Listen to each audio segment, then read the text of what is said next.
Hi, everyone. I'm here with Chris Muse, and Chris is coming to Awake Festival this September 16th through 18th up here in beautiful Evergreen, Colorado. So thanks for being here today, Chris. Oh, I'm excited for this conversation, Eric, and it's excited to have been invited back to Awake this year. Yeah, I can't wait. This year we added camping, so we got camping this year, and a kids program for the little ones. So it's we're growing. We're Mm, growing. so Yeah. good, so good. Yeah. Yeah, so I just want to jump right in and hear, what you're excited to present at Awake this year, and kind of what's lighting you up lately, and a little bit about yourself. Just kind of Mhm. get everyone up to speed on who Chris Muse is and what she's excited to share. I guess those are the two Uh, big things. Great, cool.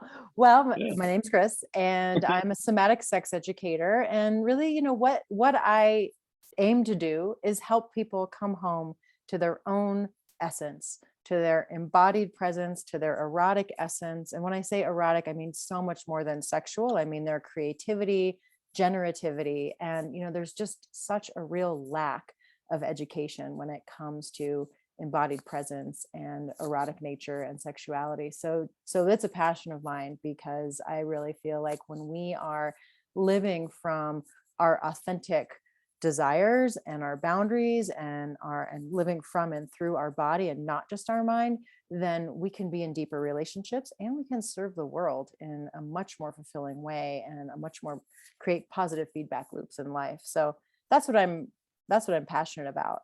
And Cool.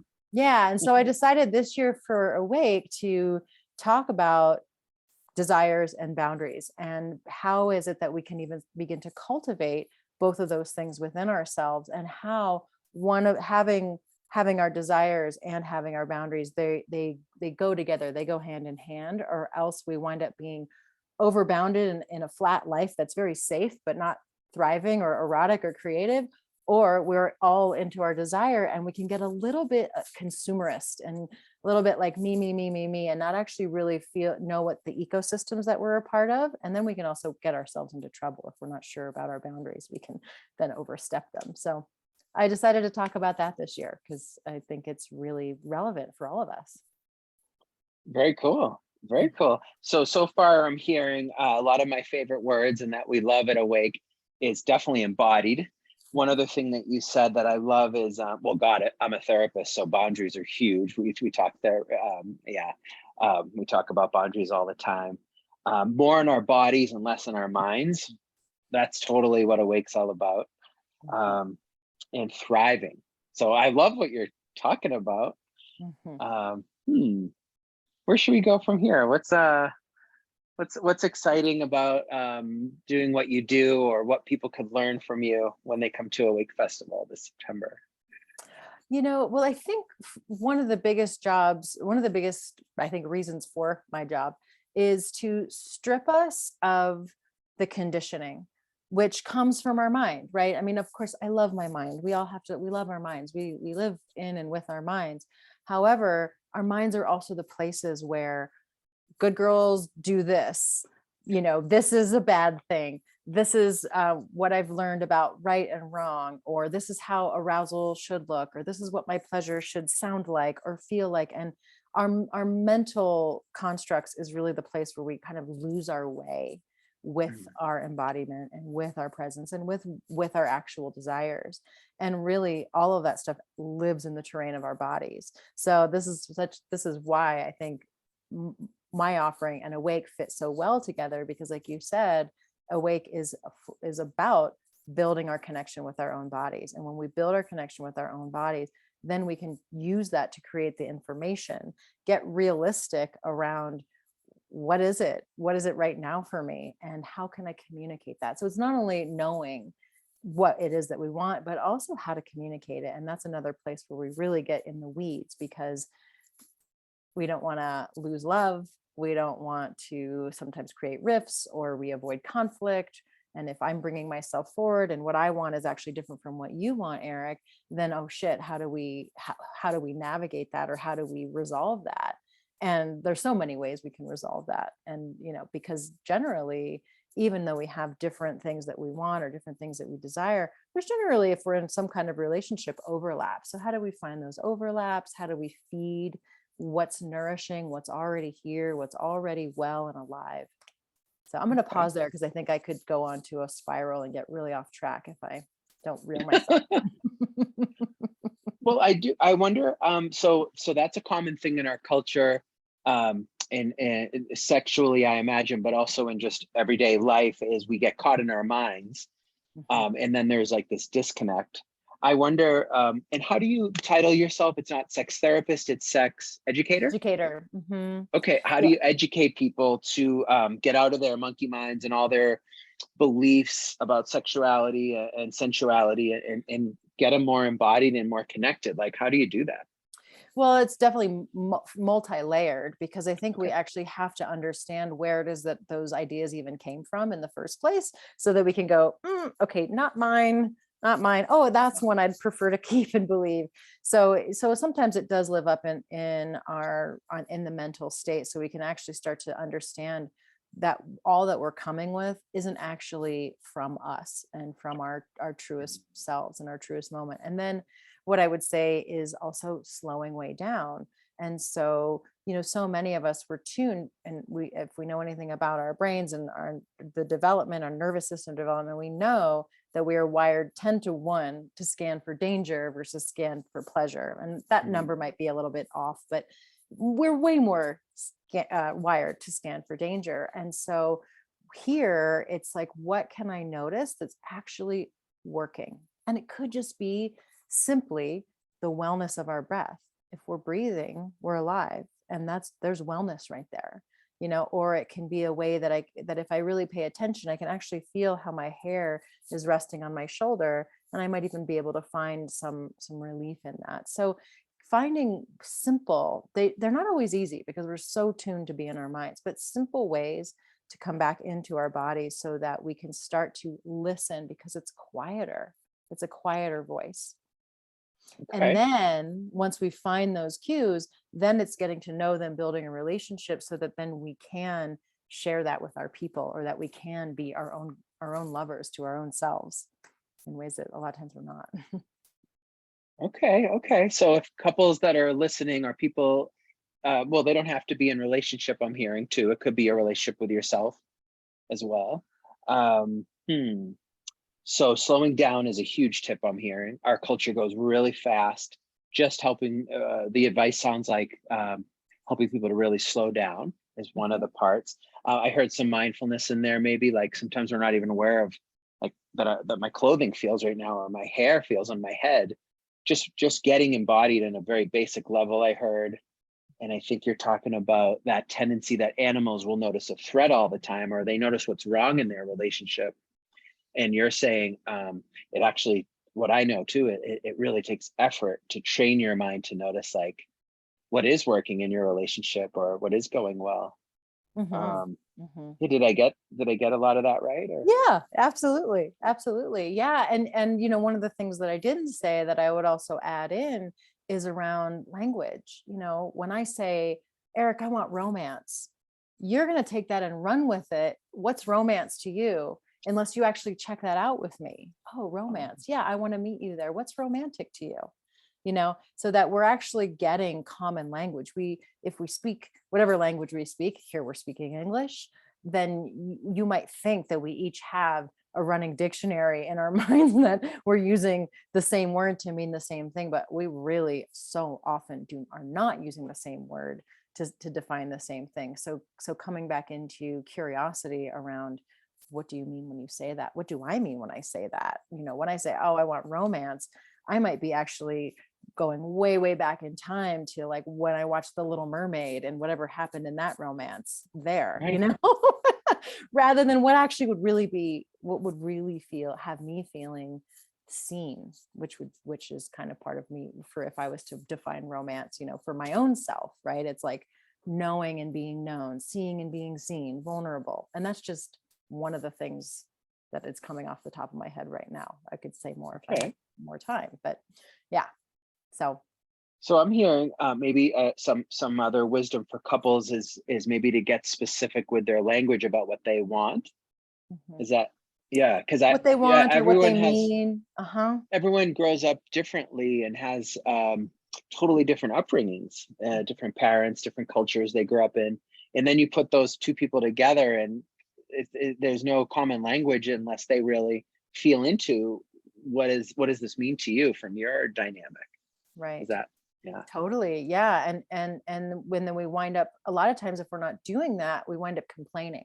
We want more of this, we want less of that. We're not satisfied, we're not fulfilled, blah, blah, blah, blah, blah. All of these things. But that's still really an external kind of projection as to like, well, you're not meeting me.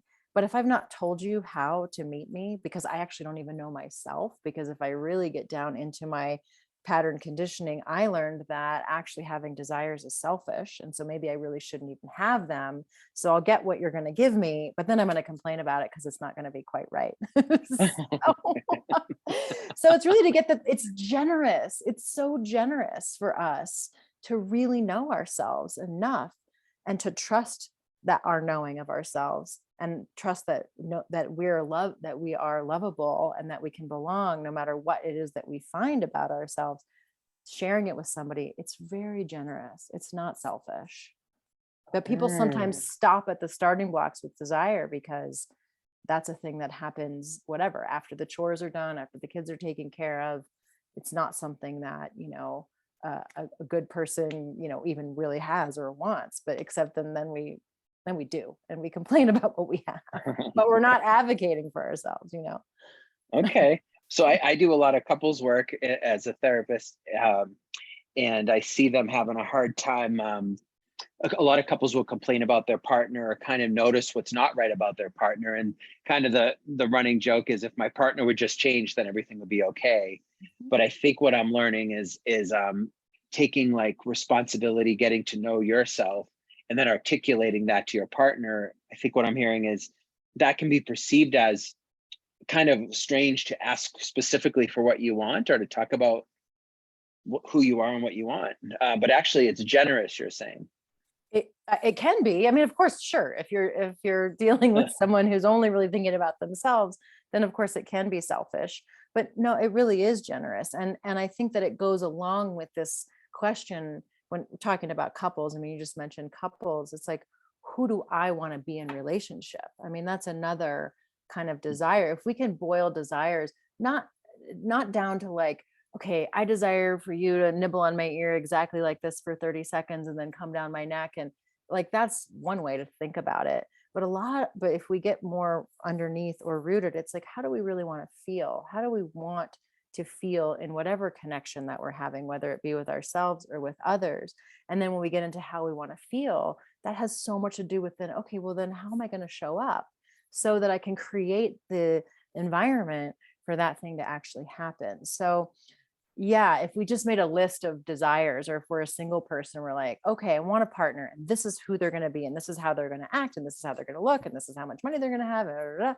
Okay, now you're getting a little bit more into that selfish desire place, because what's missing is who am I going to be in that relationship? How do I want to show up in my partnership? How will I bridge where we have differences and where we have conflict, and how do I want to actually reach in and get to know you? And when we can do that, then we're a lot more free, I think, to also input our own opinions in there, our own desires. I want it to feel like this, and I'm going to show up like this to do my part, to be in my lane for this relationship. Okay, That makes cool. sense. Yeah. Yeah. Yeah, I get it. Awesome. So you do a lot of work with individuals and couples, but I wonder at the festival when we have your 75-minute workshop, and it sounds like the theme is going to be around desires and boundaries. Can you give a little specifics to what someone might walk away with from coming to your workshop at the festival in September? Hmm. Well, I think that a lot of people don't actually really value that what's the signals from their body or the feelings that they want to have in relationship, or just to me it's so much about finding out through embodied presence what it is that makes me tick, what it is that makes me come alive, what it is that actually has me connected with my generativity or erotic nature or essence. You can call it so many different things. Uh-huh.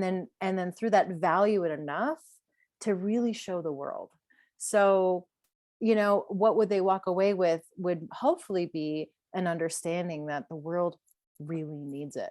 The world needs you and me and she and he and they and everyone to actually find what is that unique thing that only I have, that only I can bring to the world, that comes through where I'm drawn, where I'm desired, how I want to feel, what I'm not okay with, where my wounds are, where my healing work is, so that we can be more embodied and contributive. That's not a word. Contribute what it is. It's so like to me, we can't be sitting here going like, I want this, I want this, I want this, and I don't want that, and I don't want this, and stop there. We always, to me, the work is always about finding that thing so that we can be generous, so that we can contribute, so that we can be in positive feedback loops with life. So I would hope that people would walk away with an understanding around how important that is and how vital that is to the healing of our, frankly, broken world. Right.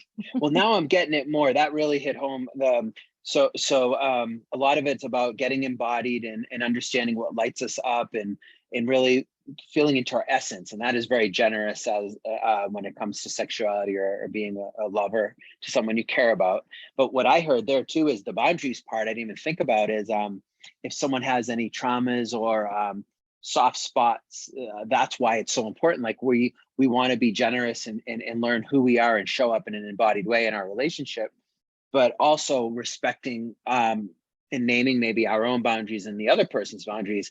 So then you have you're kind of opening up and being in your essence as much as you can while still respecting any sensitive spots. Is that like a big Absolutely, part of it? for Because then sure, it's for safe and then sure. you can really be yourself. I think if your Yes. partner understood all that, is that Absolutely. And a word that we haven't used yet is attunement. So if I'm able to attune to me and my nervous system, and I can cultivate safety in my own body, and I can know like where and how I'm shaped and where and how I'm continuing to shape, then I'm actually more set up to attune to you and to attune to hearing what it is about you and not taking it so personally. So again, coming back into this embodied presence, knowing our system, knowing what makes us tick, knowing where we're stretching and where we would actually prefer not to stretch right now, can help me to understand, oh, and here's where you prefer not to stretch right now, or here's where, here's the limitation to, or here's the limit, the current limit to how open we can be with each other, because that's the trust that we have so far, or what have you. Yeah. okay? Now I'm getting it. So I relate to this. Like I'm a married dude. So I think about, say, a Tuesday night when the kids are around and you can make love. If you're attuned to where your partner is at, it might be more, you know, fun and quick. But if the kids are out of town and you have a whole hour in the house to yourself, you may tune in to your partner being in that space where is that what we're partially what we're talking about? Like tuning Sure. into the energy of your partner. It doesn't need to be a certain way. That maybe would be selfish. Being attuned to your partner would knowing where they're at in that moment, maybe.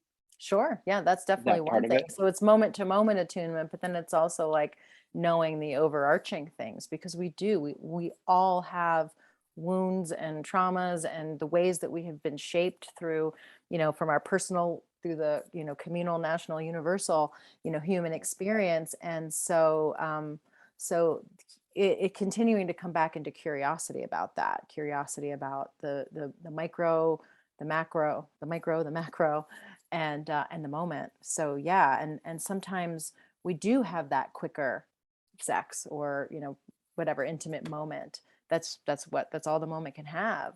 But then, and that's all great and fine. And if that's all that we're having, and then I'm over here niggling like, oh God, I really just God, I haven't like looked at your face and like taken you in a really long time, and I really want that. Then I get to know like, God, a value for me is this actual feeling of connectedness, and I'm missing that. And so next time the kids are out of town, how do you feel about us doing that, right? And then like it's getting each other on board. And yeah, so attuning to our own self can just helps us to understand how our partner and our people and our relationships are also, have we all have our own places where we stretch and where we're Wow. I mean, I'm really, all the parts that you're talking about are really coming together, like slowing down. So in my work with couples, it seems like the main killer of intimate relationship is adulting, Mm. busyness, like dropping the kids off. It's like something to, everyone seems to get in this mode of doing. And then that creeps into their sexuality where it's like another thing to do, almost a responsibility for some people. Oh yeah. But what I hear you saying is that's okay sometimes, but when you do have the time, it's really important to slow down um, and tune in and be real specific. That was really nice what you said. Like I can imagine my partner, how nice it would be to know more clearly where she's at, or for her to know where I'm at.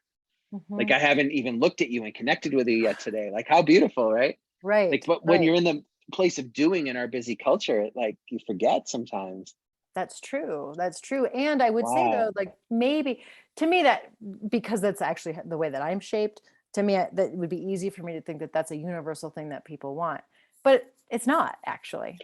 Right. So sometimes people just, I mean, want it certain ways or want connection a certain way or only available to a certain way of connecting. So even knowing that about people, person and the people that you're relating with. I mean, I think you have teenagers are your I, children. yep. Yeah. They're both teens now. Wow. Yeah. So how you attune to them is going to be now is probably different from when they were 7 or when they were, needing you more and like where you Mhm. back off or where you know how to lean in, and it so matters what they want as well. It's not just us overlording onto like, I need you. I need you to Right. tell me about you right now because with teenagers, then they're usually like, nope, I'm going to go even further away. So, so here's the thing that we haven't actually talked about at all yet that I think is super important and I know is going to come into my talk is to really talk about valuing ourselves as our own lover. So just back to that whole like quickie after quickie after quickie with our partner and it's all of a sudden like are we just like in it for the friction or in it for the orgasm or are we in it for connecting with each other or whatever, and it's in that same way. So our self pleasure, our masturbation gets so habituated, we know the way to do it, our brains are also wired and attuned for efficiency. And so we just get in, get out. But like, think about that. If that was our lover, just however we do it, usually, again, it's highly habituated for people and it's usually pretty quick or hidden or shadowed. We would be pretty unsatisfied if that was our lover. So, how do we become our own better lovers? How do we slow it down with ourselves? That's going to help us to get in tune with what we actually really like, how we actually really like it to feel. And then we can bring that to our partner or partners, the people that we could potentially be intimate with, or that we are intimate with, or that we've been intimate with for 20 years in a certain way, but we want to introduce something new. So much of it comes right back to self. How do I be my Wow. own good lover? How do I be a lover to myself?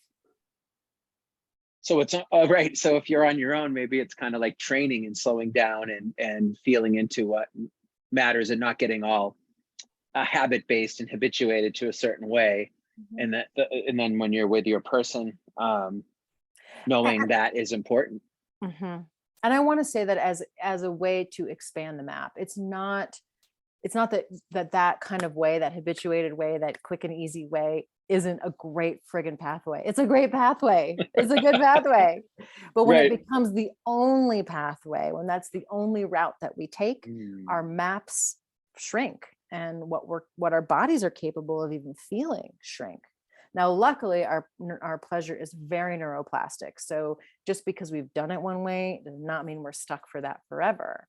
We have to be willing sometimes to come out of the heightened peak experience or the orgasm to discover a new way. But if we build new neural pathways, they will they will continue to come to life and flourish and become stronger grooves and expand our erotic map, which is again a huge thing that I'm very interested in doing with and for people. Oh my God. So you're so good at that. You just helped people listening or watching to not ever be hard on themselves or to think anything's wrong. It's more of an expansion of the way we see our sexuality or our erotic map.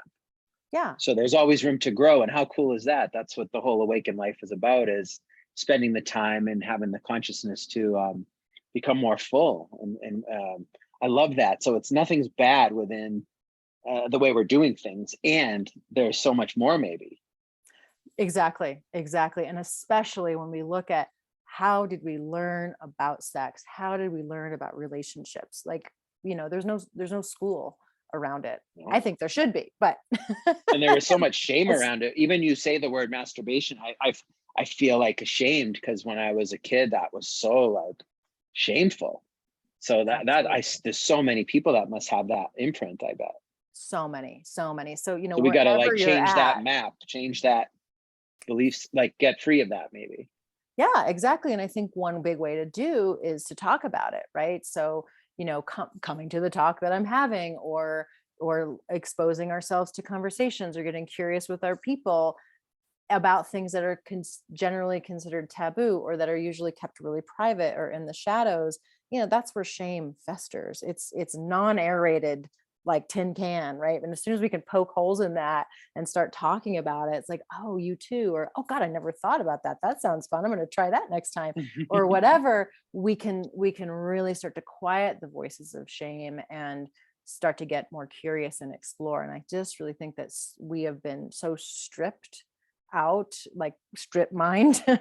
Our erotic curiosity has been strip mined from the time that we started even having it, that we don't get curious. And that's, we complain a lot or whatever, but exploring and experimenting, no matter where you're at, wherever you're from, wherever you're starting from, if you have any curiosity, then yeah, then start leaning into it, even just a little bit at a time, not to get overwhelmed about all these possibilities that we could have. It's like, what's one tiny little thing that I could do a little differently from how I did it before? And what happens there? Yes. So this is great. That's a good segue into this year's Awake Festival, because I remember last year we were outside, and a lot of the presenters used like a microphone, and I remember, I think you brought your people to a cozy corner of nature, and you had a nice circle. And I just see it as your workshop as being a really safe place to just talk about sex and things that are sometimes have shame around them or no one's talking about. It seems like you're really good at creating that space of safety, and where people can just have a conversation and ask questions at the end and stuff too. Sure, of course. Yeah. Awesome. Yeah, Awesome. I'm imagining the whole thing will be interactive in some kind of way. I don't Awesome. really want to, like, talking and lecturing at somebody is not usually a way for learning, or for embodied learning, especially. Right. And with that said, I'm very comfortable using words that a lot of people aren't very comfortable at using. Yes, you are. So just to model that, just to speak plainly and clearly, can hopefully help to break the ice. And then again, anybody's language that they're using, I'm curious about what you mean when you say that thing, right? Again, like, I'm not going to assume that I know what you mean here. So there's lots of different doorways in to this very tender, very rich, and very universal topic. I mean, we all come from at least one orgasm. Okay. So What were the most of three big us, words? Tender, rich, and I have no idea. you're just in the flow, right? Yeah. Tender. It is a very tender and rich space. Oh, and sensitive too for Uh-huh. some people. Yeah. Yeah. Yeah. Yeah. Cool. For pretty much all of us. And that's why I Yeah. do what I do, is because it is all of that. But it's so, like, to me, I couldn't imagine being more interested in any other topic. And since I am, and since I'm free to talk about it, and since I hunger to learn more about relating, about intimacy, about connection, about sex, about eroticism, I'm like, this is my niche. This is what I need to be doing, because Hmm. not enough people are doing it yet. Right. So, Cool, cool. And I don't know how much time you have, but is there one little practice, if we have time, that you could share with people, maybe around embodiment or anything that they could try out at home or take home, or uh, so, this is probably going to be like unsatisfying here, because it's really simple, okay. not That's what we easy, want though. Simple not and easy right. though. Yep. Yep. It is simple. And that is the sacred pause. And what I mean when I say that is, we get so rushed into responding to a bid for connection, responding to an invitation for something, responding to a touch that we're receiving that we may or may not want, we're like jumping into action, right? With the amount of stimulation that's just coming at us, or that's right there for us if we want to just distract. um we we're so tuned and keyed up in that way, which is gonna get us all up here. Do I want it? Don't I want it? Well, it's been a week. I guess we should, like a pause, a sacred pause, right? An invitation comes forward, like, let me think about that for a second, or I need a moment, or can we slow down just to feel? When we pause, then we can take a breath or two, we can feel, we can notice what parts of us might want to lean in, what other parts of us might want to lean out, what it might take for us, if we're a maybe or a no, to, if it were maybe to become a yes, or to solidify our no, or if we're a no, to communicate that from with a whole heart rather than with a reaction. So the sacred pause would be my suggestion for coming back down into listening to that quieter voice that's coming from your body all the time, the information that's coming through. So like I said, it might feel disappointing because it's not like a practice, but it's a moment to moment to moment honoring of the moment and of what's actually going on for you underneath your mind. Slowing down. Great nervous system regulation that can happen there as well. Wow. So that's actually this year for Awake, we have some t-shirts and stuff like that. And one of the sayings is it's not a human doing, it's a human being. So that very much aligns with that, a sacred pause, because we're so used to, and one of my other things in my practice a lot is we're learning how to respond versus react. And the sacred pause seems to lead to both of those, because if we don't pause, we're probably just going to act how we always have acted. We're going to do what we've always done and be super quick and reactive. But if you take a few breaths and pause, wow, then there's a choice how you want to show up. You can really feel into where you and your partner are at. And you can hear that still voice within. In my therapy practice, I'm always pointing out the window, like at the trees and nature. And I'm always like, nature knows exactly what to do next. And the only reason we don't is because we're stuck up here too much. So again, it seems like the sacred pause is another way to come back to a deeper truth of where you're at and what's going on. Wow. Yep. So that's And knowing very that can rich. change from moment to moment. And think about this too, the sacred pause in the middle, like if, let's just go into a sexual exchange with somebody, right? And like we could be kissing and feeling their bodies, and generally what winds up happening is now we're on the on-ramp, it's just going to keep going, right? But like, what if we were like, whew, okay, let's just take a breath with that, and we could actually feel and notice all of what's going on, the building arousal, the scared hesitation, the attraction, the softness of the skin, like all of the things that are really happening right there.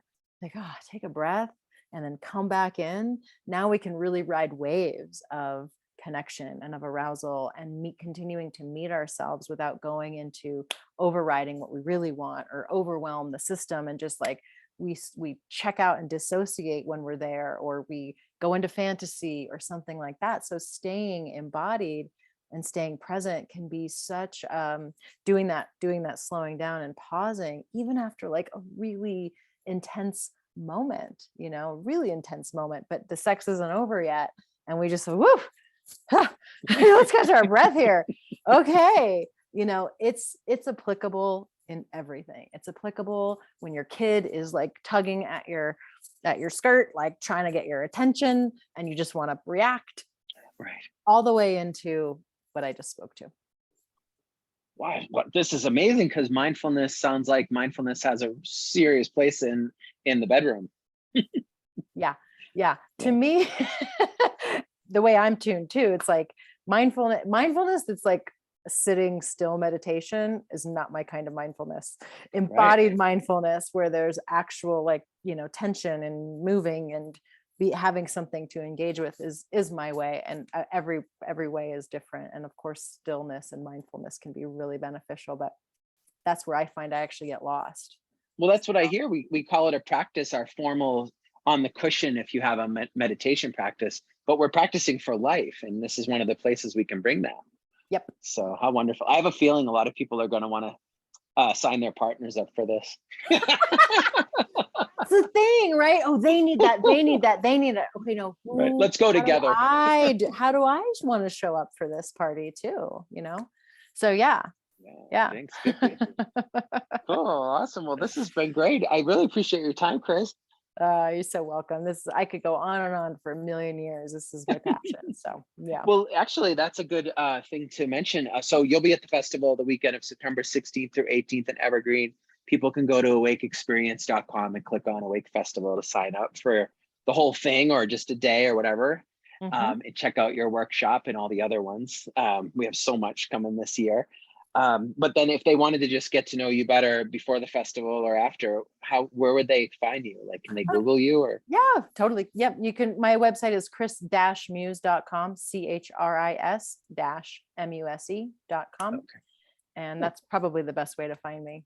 And your business is your name. It's not like a separate name. Okay. So Chris Muse. Yep.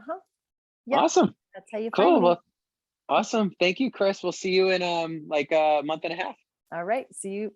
Is that already? September is a month and a half away? Pretty much. Yes, We're getting it is. there. Holy moly. Okay, cool. All right. See you there, Eric. Thanks. Bye, Chris. Thanks. Bye-bye.